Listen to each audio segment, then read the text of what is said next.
안녕하세요. 안녕하세요. 네. 앉으세요. 옷을 좀 벗겠습니다. 저는 김창호입니다. 저희 김민수라고 합니다. 김민수. 네네. 잘 오셨습니다. 네. 여기까지.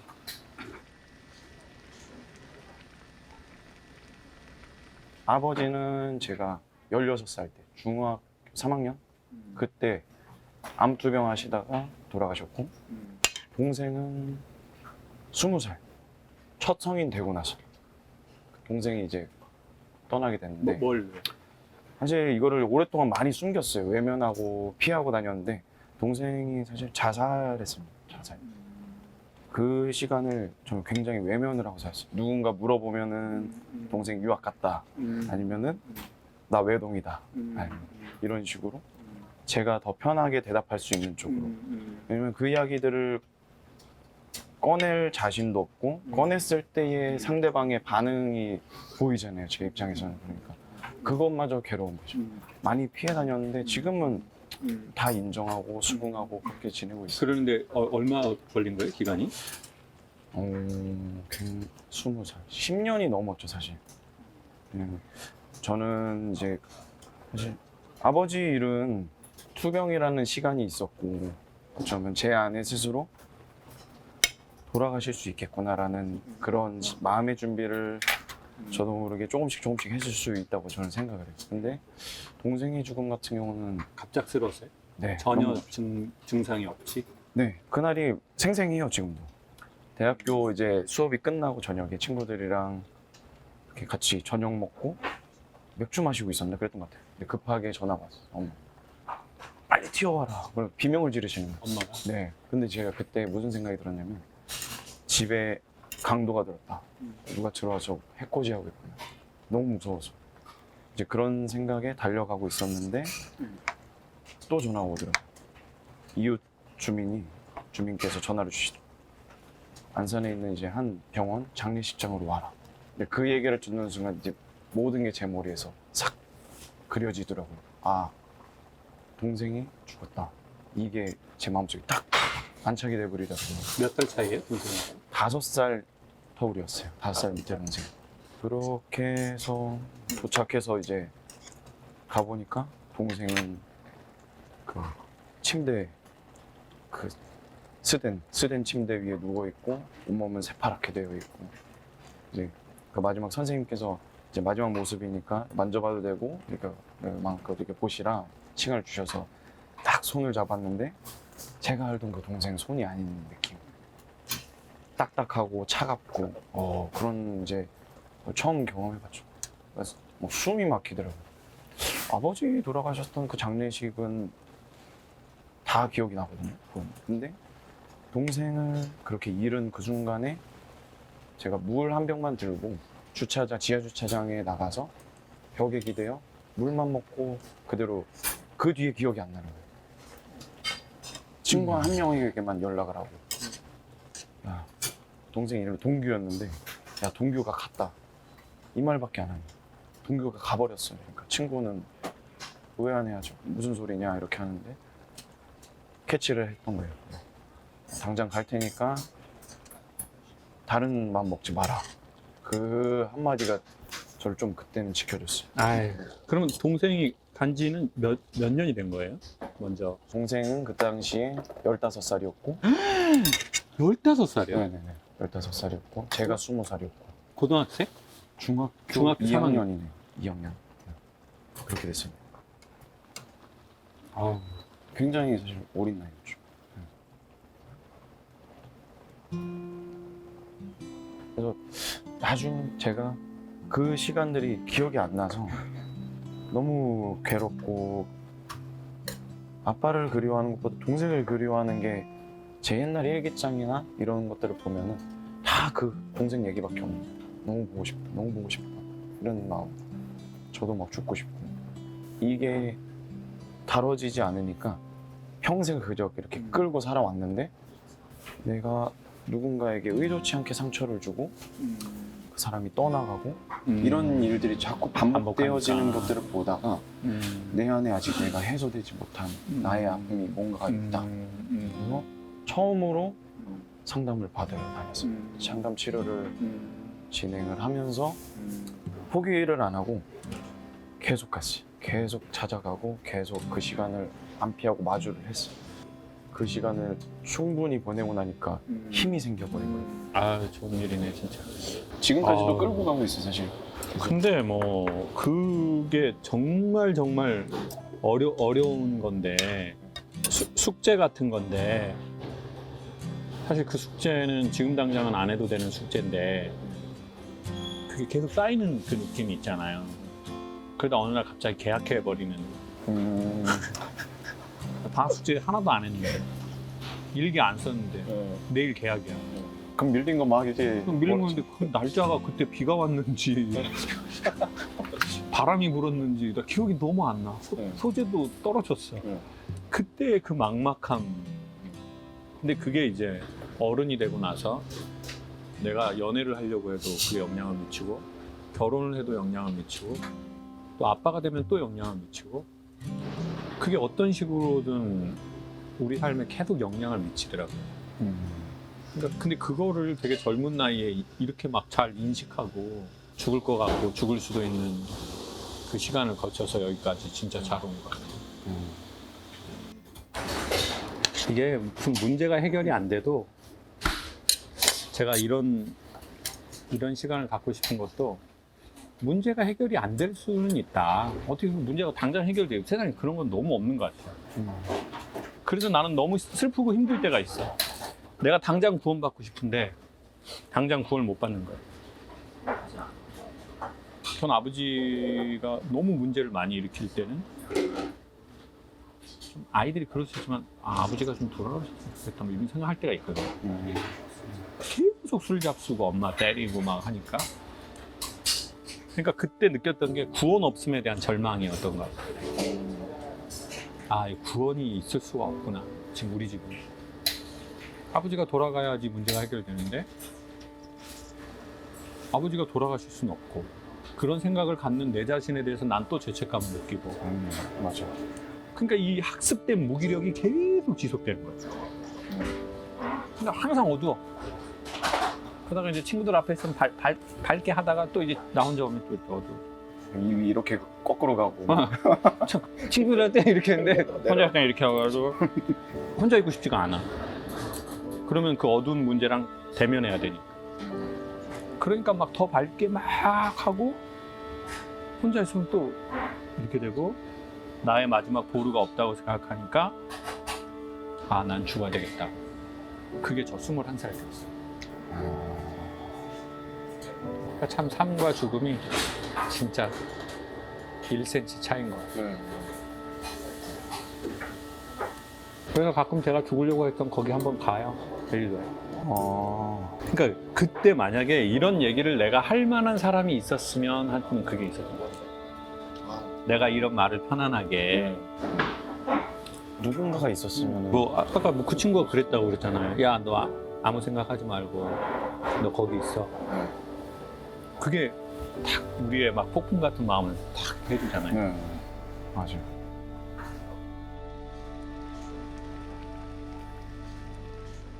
엄마한테 그런 얘기는 잘 못하죠? 못했죠. 서로 그 영역을 서로 건들지를 않았어요. 맞아. 가족은 그런 네. 것 같아요. 이런 일들이 있으면은 좀 가족이 더 유대감이 형성되고 더 강해지고 이렇게 되는 게 저는 되게 보편적이라고 생각했는데 그게 아닌 거예요. 실질적으로 보니까 엄마는 엄마만의 방 안에서 혼자 괴로워하고 저는 저만의 방에서 괴로워하고 서로 나누지를 않고 오히려 그 골마가고 이런 시간들이 계속 쌓여져 가더라고요. 뭐 우리 집하고도 되게 비슷한데요. 우리 집은 이제 아버지 장애였으니까 아버지가 장애 있는데 장애 있다고 엄마가 얘기를 안 해주는 거죠. 근데 우리 아버지는 귀가 안 들리니까 다른 사람보다 목소리를 더 크게 하는데 그러니까 이게 문제가 아니라 이것도 뭐 부분적인 문제지만 이거에 대한 얘기를 안 하고 대면을 안 하니까 갑자기 근데 언젠간 알게 될 거 아니겠어요? 그죠. 그러니까 언젠간 알게 됐는데 난 너무 어리니까 이걸 어떻게 받아들여야 되고 어떻게 생각해야 되고 뭐 이런 게 아무것도 안 돼 있는데 갑자기 훅 하고 이렇게 되니까 저는 그때부터 친구들 집에 안 데려왔던 것 같아요. 아, 그리고 아빠가 올 시간이 되면 이제 불안해지는 거. 저는 좀 그랬던 것 같아요. 근데 이거는 뭐 또 이제 죽음이고 또 그냥 우리가 이제 뭐 그냥 보편적인 죽음이 아니라 또 더 슬픈 이별이니까 이걸 뭐 더 말하기가 어렵고. 맞아요. 상담받는 기간 중에도 이미 저는 그것조차도 버겁고 힘든 상태잖아요. 내가 내 자신도 이렇게 돌보지도 못하고 이런 상태인데 엄마는 거기에 꼭 항상 한 번 더 칼을 찌르시더라고요. 한 번은 나는 너무 힘든데 너는 여전히 너밖에 몰라. 엄마가 너는 주변 사람을 챙길 줄은 몰라. 비수를 막 꽂으세요 계속. 와 미치겠더라고요.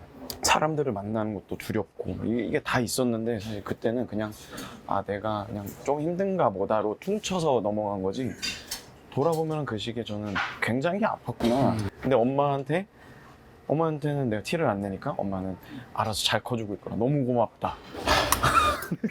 그게 아닌데 엄마는 이제 고마운 거예요. 잘 커주고 있다. 군대도 잘 갔다 와주네.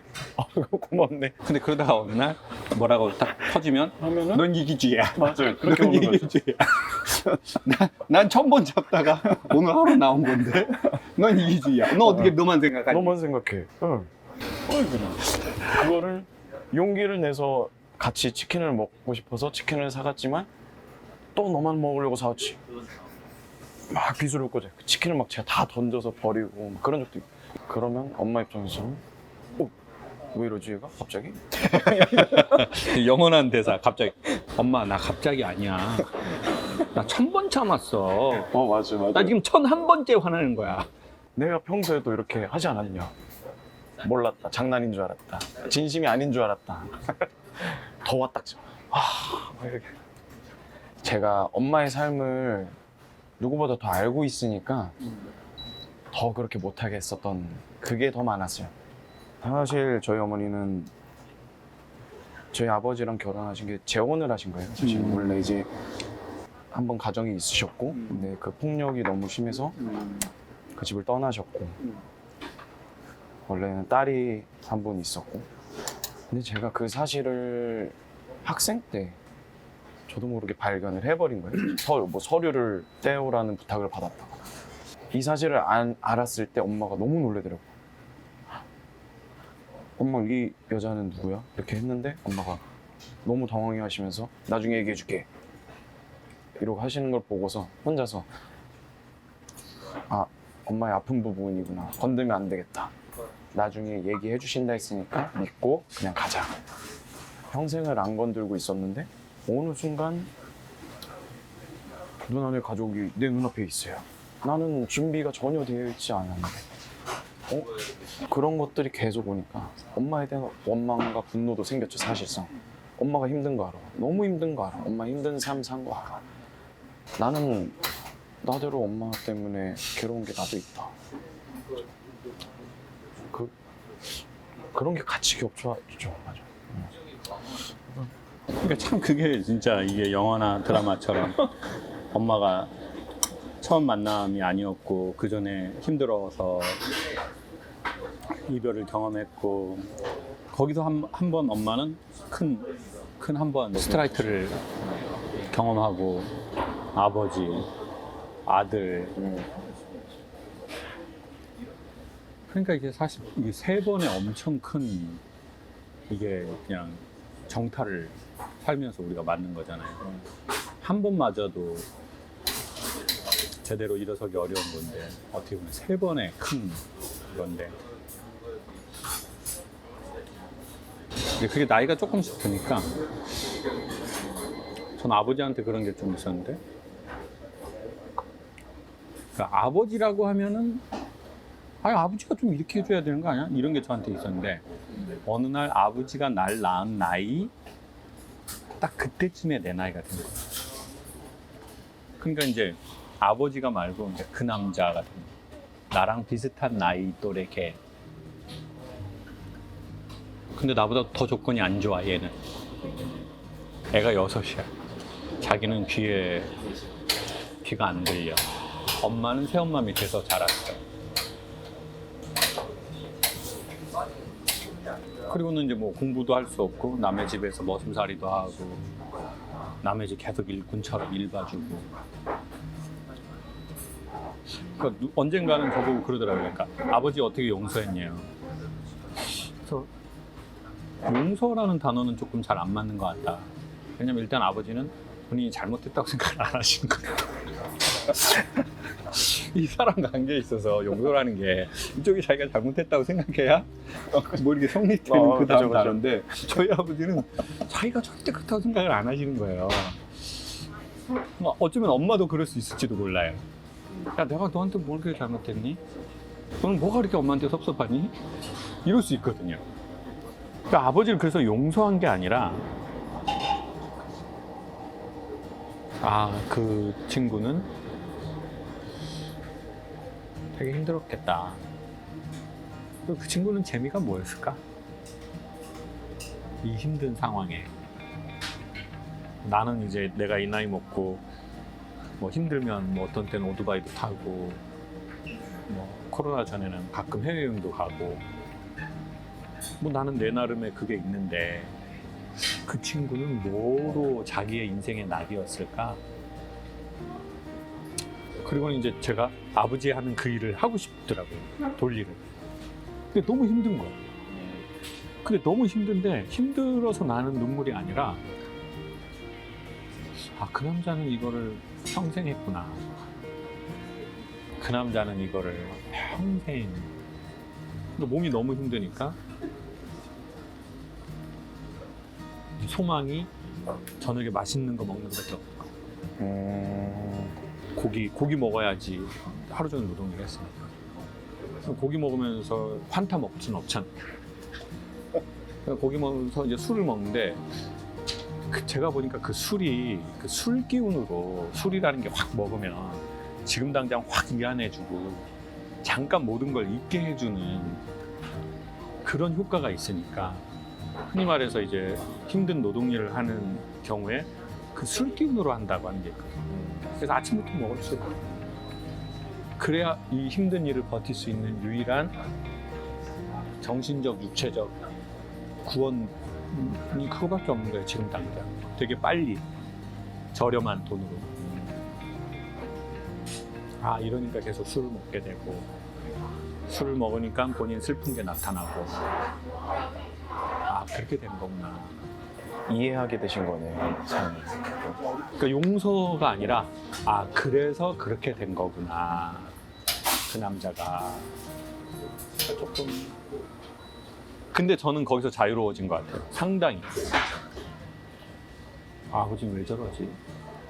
난 저런 아버지 밑에서 자랐네.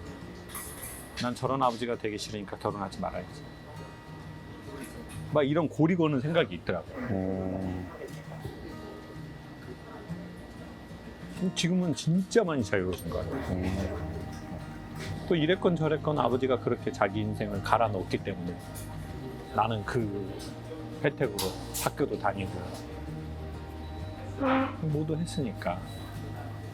물론 결혼식 아버지 이름으로 들어온 축의금 저보고 다 달라고 했었어요, 아버지가. 이건 아닌데. 이건 아닌데. 고개가 계속.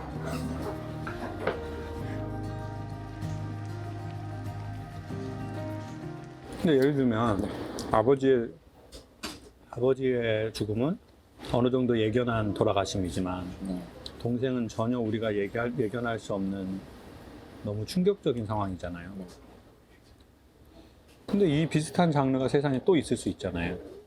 엄마에게도 있을 수 있고 나에게도 있을 수 있고 뭐 내가 이제 사랑하는 어떤 사람이 생겼거나 같이 사업을 하고 싶은 친구가 생겼거나. 근데 이들이 나를 갑자기 떠나버릴 수 있다. 저는 그게 좀 많았던 것 같거든요. 지금 돌아보면. 맞아요. 그 일을 겪고 나서 제가 스스로 이렇게 힘이 생기기 전에는 사실 그 죽음이라는 거에 대한 두려움이 엄청 컸었어요. 저는 집이 엘리베이터가 없고 이제 계단으로 올라가는 집이에요.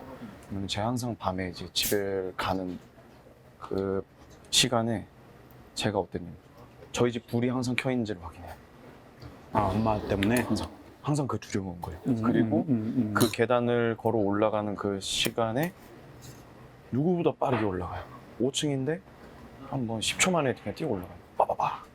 무서우니까. 그러고 들어가서 잘 그대로 계시거나 하는 것들 보면은 그제서야 안심이 되고, 앞으로의 내가 이제 마주할 나의 관계들, 뭐 먼 훗날 또 내 가정이 생긴다면 내 가정에서는 어떻게, 또 어떤 관계가 생겨나면 그 관계 속에서는 어떻게, 이게 사실 좀 많이 두려웠던 것 같아요. 또 반복되는 상황이 오지 않을까 무섭기도 하고. 이런 것 같아요. 두 가지 같은데, 첫 번째는 이런 생각이 들었어요. 나 스스로에게도, 우리에게도 죽음을 받잖아요. 가장 직계의 죽음을 받잖아요. 그러니까 당연히 엄마가 돌아가시면 어떡하지? 내가 죽을 수도 있는데? 그러면 이제 어떤 일이 생기냐면 나한테 소중한 사람이 생기는 순간 불안해지더라고요. 왜? 이 사람을 잃어버릴까 봐. 그러면 그게 연애에 있어서도 너무 소중해요. 나 너무 이 여자를 사랑할 것 같아. 그러면 이제 좋은 게 아니라 좋음과 동시에 바로 불안해지는 거예요. 이 여자가 죽으면 어떡하지? 이 여자가 떠나면 어떡하지? 그럼 나는 엄청 상처를 받을 텐데. 나는 못 일어날 수도 있을 것 같은데. 그러니까 사랑을 원하지만 사랑이 오는 걸 원치 않을 수도 있는 거야. 근데 거기에 대한 제 지금 생각은 뭐냐면, 자, 인간은 모두 다 죽는다. 내 아버지건 내 어머니건 나건 내 자식이건. 그리고 더 중요한 건 그 시기를 알 수 없어. 사건이 생기고 사고가 생기기도 하고. 근데 그러므로 중요한 것은 지금 살아있는 이 순간이 너무너무 소중하다. 왜? 죽음이 정해져 있고 언제 죽을지는 모르니, 그럼 결론은 인간 허무하다가 아니야. 그러므로 결국 우리의 이 지금 당장의 이 시간들은 너무너무 소중해. 맞아. 이 결론으로 가야 되겠다. 야, 언제 죽을지 몰라. 다 죽어. 그럼 이제 사람들 보고 막 재미있게 놀 때, 너 죽어, 이 새끼야. 너 클럽에서 나오다 뒤질지도 몰라. 어? 이런 극단적 허무주의자가 될 수 있잖아요.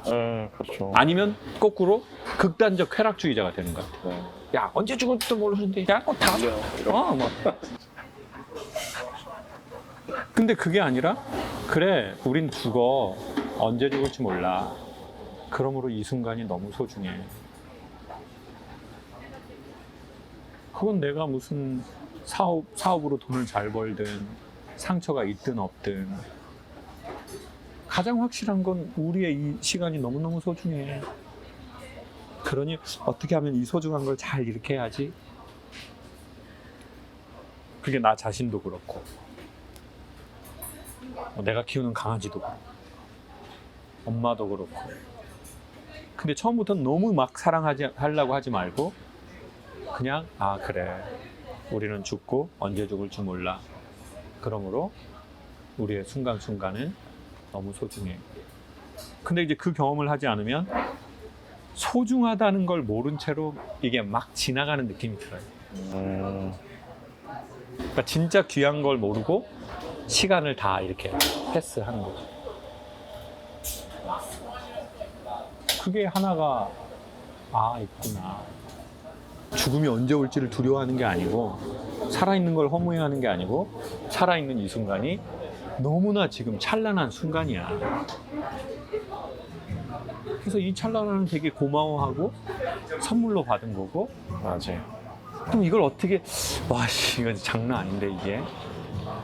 야, 이 시간, 살아있는 이것. 그럼 어떻게 해야 죽음이 두렵지 않게 사는 걸까? 그거에 대해서 생각도 해보고.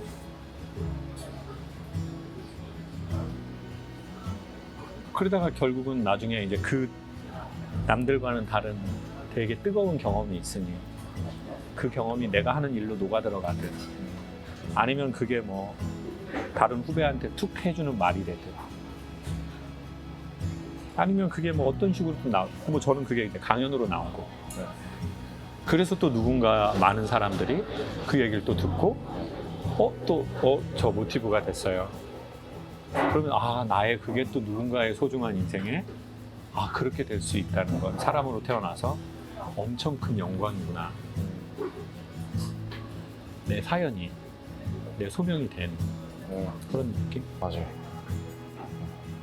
그리고 무엇보다도 오늘 한 끼의 식사 뭐 이런 얘기를 같이 할 수 있다는 게 그래서 서로를 이렇게 보면서 그래도 따뜻한 시선을 이렇게 하고 서로 얘기할 수 있다는 게 이것도 연습이 많이 필요하잖아요. 한 맞아. 번에 할 수 있는 게 아니니까 차곡차곡 이렇게 다져서